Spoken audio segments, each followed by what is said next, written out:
Between 2008 2010, that was like some of the lowest points of my life. And that's why when you hear me talk about money, let me give you a little history. Like back in the 2000, that's when we were hit by that Great Recession. And during that Great Recession, I had owned two duplexes.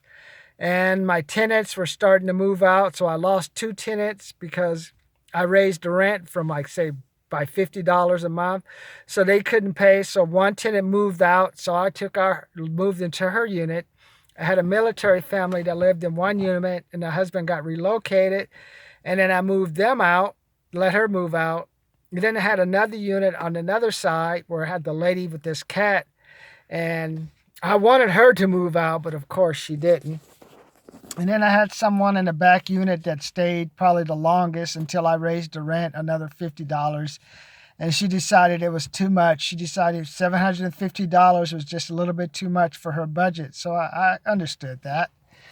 So then I said, okay, I had always had problems collecting money. And I decided I was going to go to a property management company. Because in my mind, I thought, hey, if a person got information from a third-party organization asking them to pay rent, they'd actually pay their rent. So with all the new tenants I had in the units, I had the property manage them, and I thought, okay, I'll at least get $1,400. One unit was $1,700, one unit was $1,500, and the rent for the mortgage was $1,000. So my goal was, I thought I would be making $400 a month, which was not even close to what I was thinking. And then every month, like I'd wait for a check to come in, and the property man, nothing would come in. Nothing would come in. Payday was the first, and they said, oh yeah, we'll get your check to you by the 7th. So I said, okay, maybe by the 7th of the month I'd get some money. And then what happened was no money came in, and I was like, oh. So what I ended up doing was I had a line of credit with Bank of America. So I'd go get my line of credit, take some money out, whatever the difference is between what rent I got and in my account, and I would pay for the rent for that month. And I was doing that from like 2008 to 2010. I was playing that game. And then sometimes when my income tax came in, that was like a joyous day, and I would take whatever extra income tax money I'd have and throw it at the bill. So I kept doing this for a while till finally it came to like one turning point where I had two tenants fighting, where one tenant was claiming like the person tossed some chicken bones over to his dog, and his dog got sick, and then they moved out, and then eventually the person in the other unit moved out. And then what was the final draw was like the property management people were saying, hey man, we got some Section 8 people that are going to move into your place. And I said, okay, we'll see how that works out.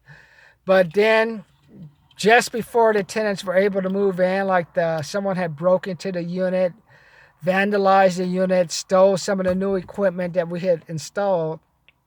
So that delayed that move.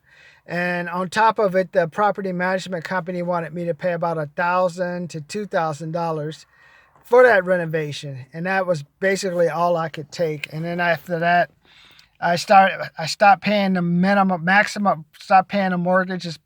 I was just paying as much mortgage as I can. I was trying to renegotiate with the lender.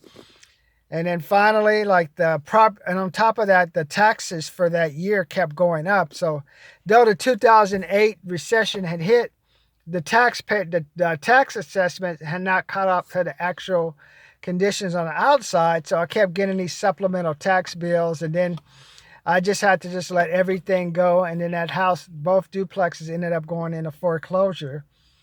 So I had to deal with the threats of getting sued, and I think I had got together some money to send to the lenders to let them find another person to buy the property. And then on top of that, I had over like $15,000 in debt on my Bank of America because was using that to try to keep the houses afloat for the tenants, and that never worked. So then finally, everything came to a halt. Like everything just crashed. Like basically about 2009, 2010, that's when the Great Recession really hit, and everyone was getting laid off. There were no places to work. At my existing job, it went from a 5% pay cut to a 10% pay cut to a 15% pay cut. So then that's when I finally decided, okay, I need to find some extra money because all my money is going to Bank of America. I had my existing house, which was just like I was falling behind on those payments because I was taking some of the money I had to pay Bank of America on their line of credit, how it let some of the payments lapse so they wouldn't accelerate the payback period. And then then that's when I said, okay, I'll get a job. And I got a job working at Macy's doing the receiving. But somehow I ended up pulling my groin or something. And I was walking like really slow. And they wanted me to do sensors, unload like the truck. And then after that, we'd go up to the different floors of the store and put this merchandise on the rack. Well, I was moving at such a snow sales place. I believe I maybe got 1 or 2 checks, man. At least I was able to eat for those 1 or 2 weekends. The checks were only about maybe an extra $100, $150. But when you're in debt by over like $30,000, just on your had at least 30,000 in debt because I also had been falling behind on my student loan payments and I hadn't paid those. I remember when the lady came up to me, Marcy came up to me and said, Martin, I'm going to have to let you go because you're not moving fast enough and we need to get this stuff done. And we're going to fire you, basically. So I was like, no, this is the only extra money I have to eat. So I was just thinking, okay, here I am. I have an engineering degree. I have an MBA. And I'm working a midnight job at graveyard shift at Macy's. That's the stuff they don't teach you in school when you get your MBA and all this stuff.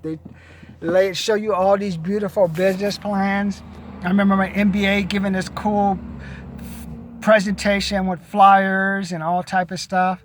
But then when I was working in the real world with these businesses, the closest thing they came to a business plan was the word business, and plan was they were planning if they're going to keep you or get rid of you the next day.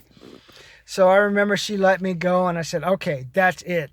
Whatever, I'm going to make as much money as I can from now until I die, till I at least have an extra money in my account to at least cover 1 or 2 months worth of payments. So that's when I got this mentality of just making as much money as I can. That's when I did it. I started doing the Amway thing, but most important thing I learned from doing the Amway was that I had no money. So I had to it taught me basically, used all the Amway books just to help me with my business skills, how to deal with people. And then I went out there the next weekend, I went on Craigslist. I called about 4 or 5 places and I believe I got a job either cleaning up or helping out at a banquet or something. And the person paid me $50 or $60 cash. And I thought I had won the lotto. And ever since then, I've been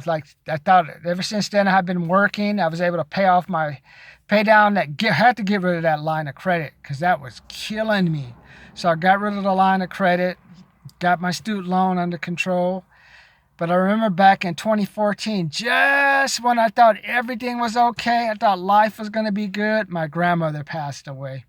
And that was just, it's heartbreaking. But my problem was I let love get in the way of what I should have done in the first place. Because before my grandmother died, her son, who was a drug addict, and she had this friend who supposedly was a church friend, but she was a squatter who didn't pay her rent, had slipped into the house.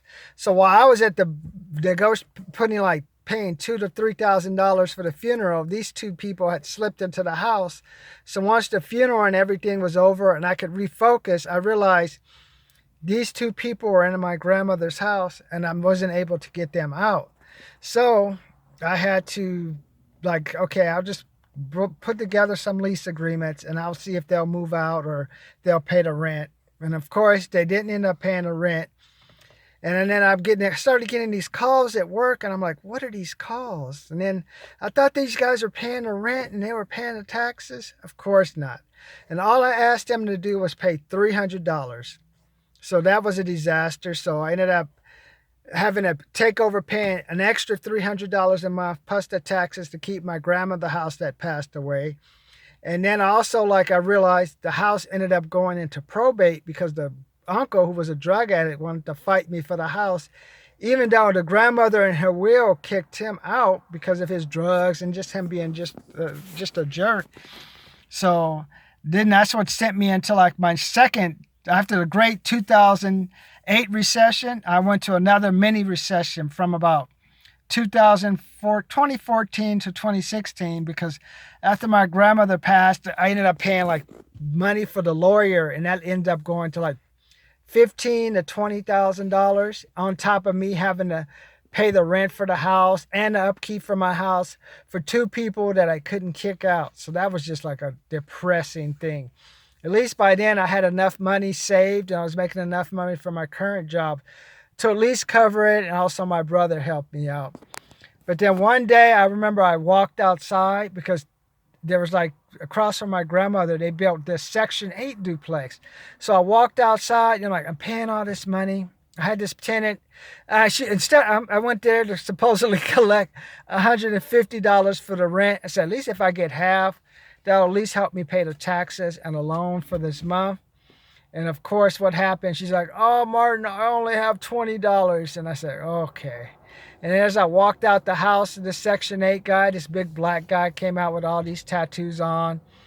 And I said, "Oh my God, that's it. That's it." And then like probably 30 days later, the grandmother's house was sold. I did not let love get in the way. I said, I already know what it's like to be broke and in a recession and losing money.